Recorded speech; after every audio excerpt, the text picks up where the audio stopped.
Mirror practising. இதையும் நான் ஆல்ரெடியே சொல்லியிருக்கேன். மிரர்ல நீங்க என்னென்னலாம் வேர்ட்ஸ் படிச்சிருக்கீங்களோ, நான் உங்களுக்கு இந்த டாபிக்ஸும் அனுப்புறேன். ஏ டூ இசட் ஒரு டாபிக் லிஸ்ட் நான் வச்சிருக்கேன். அது இந்த வீடியோ கீழ நான் அட்டாச் பண்றேன். ஒரு நாளைக்கு ஒரு டாபிக்ன்னு எடுங்க. இப்ப நீங்க ஏன்னு எடுத்துக்கிட்டீங்கன்னா, அச்சீவ்மென்ட்ஸ். இன்னைக்கு உங்களோட அச்சீவ்மென்ட்ஸ பத்தி பேசுங்க. நீங்க தப்பு தப்பா பேசினாலும் பரவால்ல. உங்களுக்கு தெரிஞ்ச இங்கிலீஷ வச்சு, நீங்க கேட்டத வச்சு, இதுவரைக்கும் நீங்க என்னென்னலாம் பார்த்திருப்பீங்க. இங்கிலீஷ்ல கண்டிப்பா ஏதாவது கேட்டிருப்பீங்க. அந்தந்த வேர்ட்ஸ் எல்லாம் போட்டு உங்களுக்கு எப்படி தோணுதோ அப்படி பேசுங்க.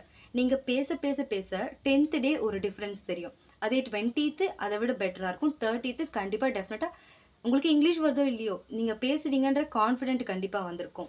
ஒரு 1 மந்த் இத கன்டினியூஸ் அந்த வீக் டேஸ் மட்டும் மண்டே டூ ஃப்ரைடே ஒரு ஒரு கால்குலேஷனா எடுத்து, இல்ல ஒரு டைம் டேபிள் மாரியோ போட்டோ, நீங்க உண்மையிலேயே சீக்கிரமா நான் கத்துக்கணும்னு நெனச்சீங்கன்னா, டைம் டேபிள்லாம் போட்டு, இந்த டேல இத தான் அச்சீவ் பண்ணிட்டேன்றத டிக் பண்ணிக்கோங்க. ஒரு நாள் புக்கு, அன்னைக்கே வந்து மிரர்